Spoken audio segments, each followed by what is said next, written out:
our Warrior Award. I've always said this too, that tradition is hard to establish and it's easy to lose. Tradition is, it's hard to establish, really hard, because you got to do it year after year after year, the same thing. Warm up the same way, to make the same demands. And it's easy to lose because it just takes 1 year and you can forget about it. It's too difficult or it takes too much time. And that's why I've always said, I know, Coach, you're worried about the time here, but man, it's once a year. It's once a year. These guys are 18, one time. They'll remember this the rest of their life. And when it comes to these awards, and I have the privilege of giving out the Warrior Award, which is, in the eyes of this institution, this program, his highest award. And I asked Jim if I could read this each year. It's called A Warrior Soul, written by a former special ops guy and Wheaton College guy. And it begins by this. I'll forget my glasses, they want me to stay on. I'm going to read a little portion of this book, and this best describes this award. It begins by determining what our transcendent cause is. We need to decide what price we're willing to pay for what we really value. What risk are we willing to take for our beliefs and for those things that we hold dear?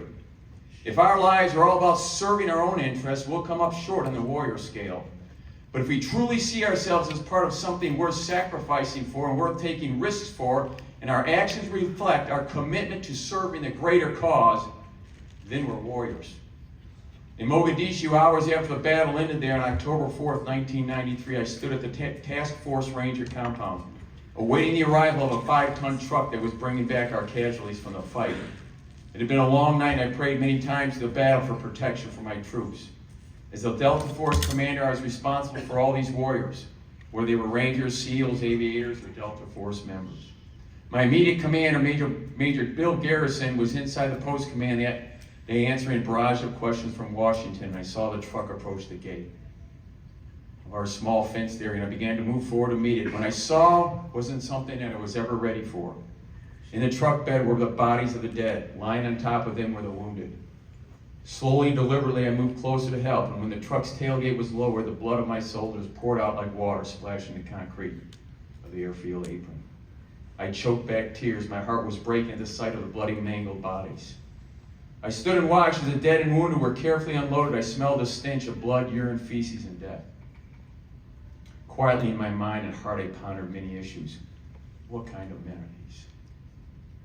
What did they die for? And where does America find men like this? This was war in its ugliest form, and the carnage I gazed at there wasn't easy to understand. These were great men who had so much life to live, yet 15 of them were gone forever. Others were critically wounded. I struggled to grasp it all. Later I was reminded of John 15:13. Greater love hath no man than this. The man is willing to lay down his life for his friend. That said it all. Before me was the evidence that there still exists a warrior class who believes some things are worth fighting for and some even dying for. They gave their lives willingly. You know what? That's why we're sitting here today free. Let's never forget that. Because some dudes did what I just read. A lot of them. And they did it willingly. Because they did it for something that was bigger than themselves. And I'm not trying to make football what I just read. But you heard it. We had some guys willing to do something, not for themselves, but for some cause that they chose to follow. And we have one guy that I believe, and our coaching staff believe, there's more than one, is at all these awards. But someone who had a ton of accolades and could have had a head that was bigger than this room, could have made every game about himself, but never made it about himself. Probably watched more film than anybody on this team watched, was humble, and was driven by one thing.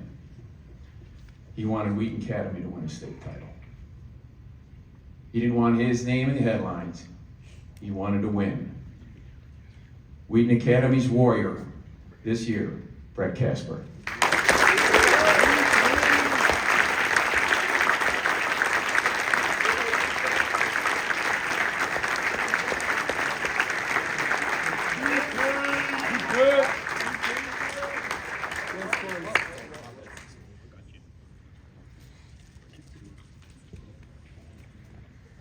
Congratulations, buddy. system.